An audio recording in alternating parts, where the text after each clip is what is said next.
Let's talk about power. Not just the kind that sets the office thermostat, but the kind that can shape the fate of an entire civilization.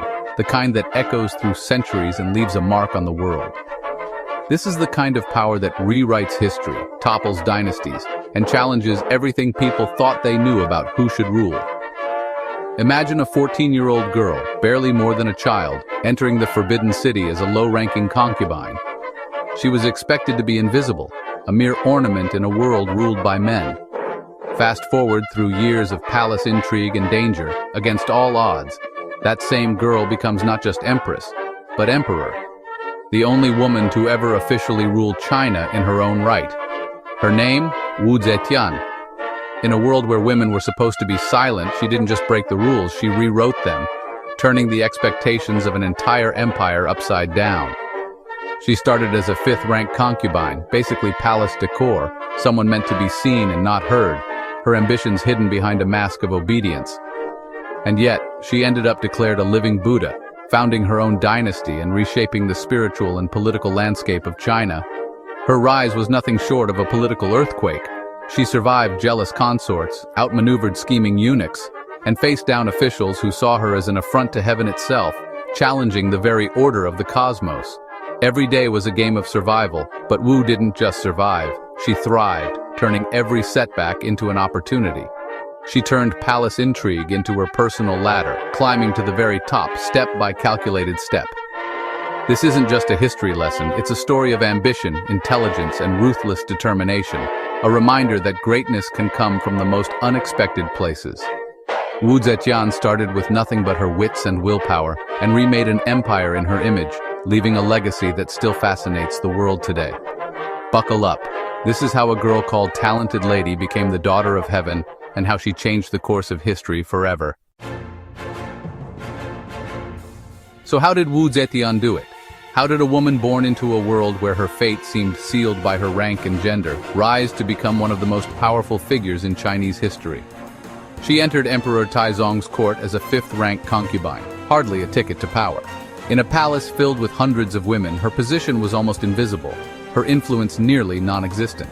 For years, she watched, learned, and waited as a background figure. Wu Zetian paid close attention to the shifting alliances, the subtle gestures, and the unspoken rules that governed life behind the palace walls. When Taizong died, she was sent to a convent, as was custom for childless concubines.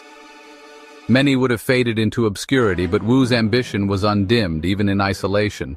But Wu wasn't done. She kept in touch with the new emperor, Gaozong, Taizong's son, through secret letters and poetry. Her words were carefully chosen, weaving both longing and intellect. Gaozong, smitten, broke tradition and brought her back to the palace, a scandalous move that outraged the court. The return of a former concubine was unheard of, and tongues wagged across the empire. Empress Wang and consort Xiao, thinking they could use Wu as a pawn, supported her return. They believed she would be grateful, loyal, and easily controlled. But Wu Zetian was playing a deeper game. She understood the stakes and the risks, and she was prepared to outmaneuver anyone who underestimated her. She quickly won the emperor's devotion, leaving her rivals out in the cold. Her intelligence, charm, and political savvy set her apart from the rest. Her comeback was a direct challenge to the palace's power structure. Every move she made sent ripples through the court, forcing others to react. She went from forgotten nun to the emperor's most trusted companion.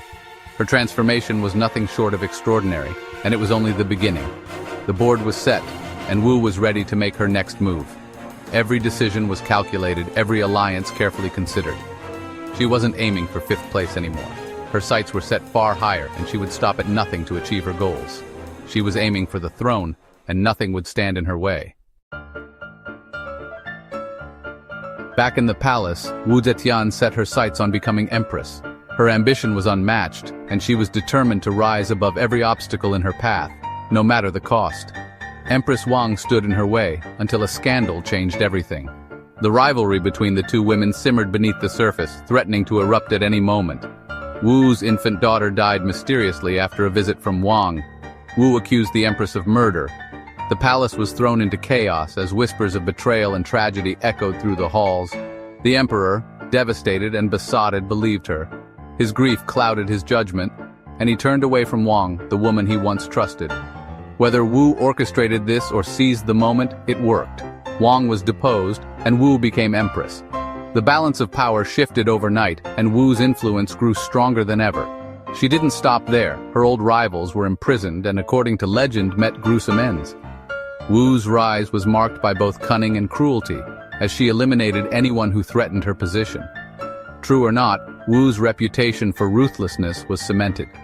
Stories of her methods spread quickly, making even her allies wary of crossing her. With Emperor Gaozong weakened by illness, Wu stepped in as the real power. She managed state affairs, issued orders, and made decisions that shaped the empire's future. She started behind a screen advising him. Soon she was ruling at his side.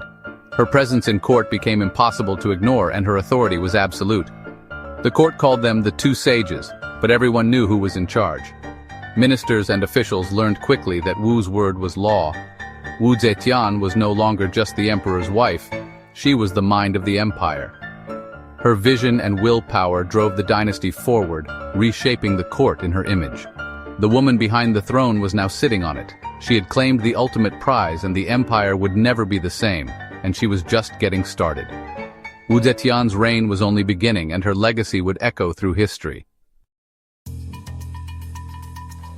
As Gaozong's health failed, Wu Zetian became China's de facto ruler. She handled state affairs, promoted loyal officials from humble backgrounds, and sidelined the old aristocracy. By building her own power base, she created a new class of bureaucrats loyal only to her. Her rule mixed shrewd rewards with harsh punishments. Loyalty was rewarded, dissent crushed. She set up a network of informants, making the palace both efficient and fearful. When Gaozong died, her sons technically became emperors, but Wu pulled the strings. Her eldest son tried to assert independence.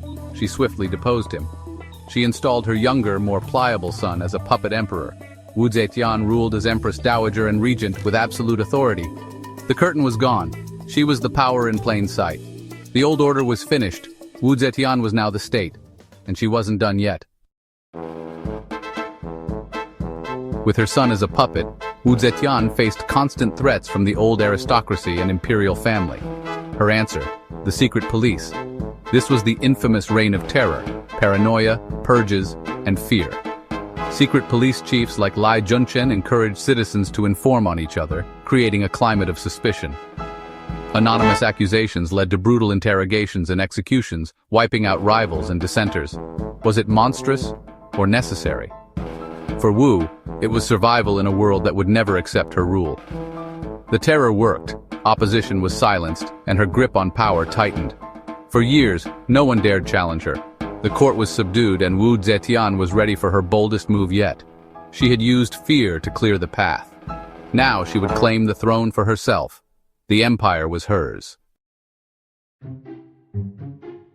Wu Zetian's reign wasn't just about terror. She was a visionary reformer. She expanded the imperial examination system, opening government jobs to talent, not just birth. This created a new, loyal class of scholar officials and made the bureaucracy smarter and more effective. She reduced taxes on peasants, invested in agriculture, and cut wasteful military spending. The result? Prosperity and stability for most citizens. Wu promoted Buddhism, using it to legitimize her rule and challenge Confucian norms. She commissioned biographies of exemplary women and even altered Chinese characters to reflect her reign. Wu Zetian was literally reshaping China, from its government to its language. Her reforms laid the groundwork for future dynastic success. For many, life under Wu was peaceful and prosperous. She was building a new China, brick by brick, and she was just getting started. Her legacy would outlast her reign. By 690, Wu Zetian had ruled from the shadows for decades, but she wanted the throne itself. She forced her son to abdicate, declared a new dynasty, the Zhou, and crowned herself emperor. At 67, she became the only woman to rule China as emperor, not just empress. Her propagandists declared her a living deity, the fulfillment of Buddhist prophecy. She moved the capital, promoted merit, and fostered a vibrant court of arts and scholarship. Despite her ruthless rise, her reign as emperor was marked by stability and strength. She proved a woman could rule as well as any man, if not better. For 15 years, she faced threats from within and without, but held the empire together. She navigated crises with the same cunning that brought her to power.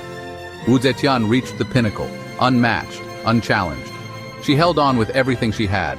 No woman before or since has matched her feat. She was the ultimate outlier. Wu Zetian's legacy is a paradox. Confucian historians painted her as a monster, cruel, paranoid, and scandalous. They accused her of murder, witchcraft, and ruling through terror. She was ruthless, no doubt. Her reign of terror was real, and rivals fell by the dozens. To the old elite, she was a tyrant who shattered tradition for her own gain. But that's only half the story. Wu was also a brilliant ruler who promoted merit, stabilized the empire, and championed culture and Buddhism. Her reforms strengthened China and set the stage for the Tang Golden Age. For ordinary people, her reign brought peace and opportunity. Was she a power-hungry usurper or a political genius? The answer is both. She was a product of a brutal system and she mastered it. Wu Zetian was a matriarch to her people, a monster to her enemies, and a legend to history. Her story is as complex as the woman herself. Wu Zetian couldn't rule forever. In 705, over 80 and ill, she was forced to abdicate. The Tang Dynasty was restored. Her tombstone was left blank. No one dared sum up her life. For centuries, she was vilified as a cautionary tale. But today, historians see her as a proto-feminist icon and a master strategist. She shattered the old aristocracy, promoted talent, and changed Chinese society forever. Her policies shaped the empire for generations. Wu Zetian's story challenges the male-dominated narratives of history.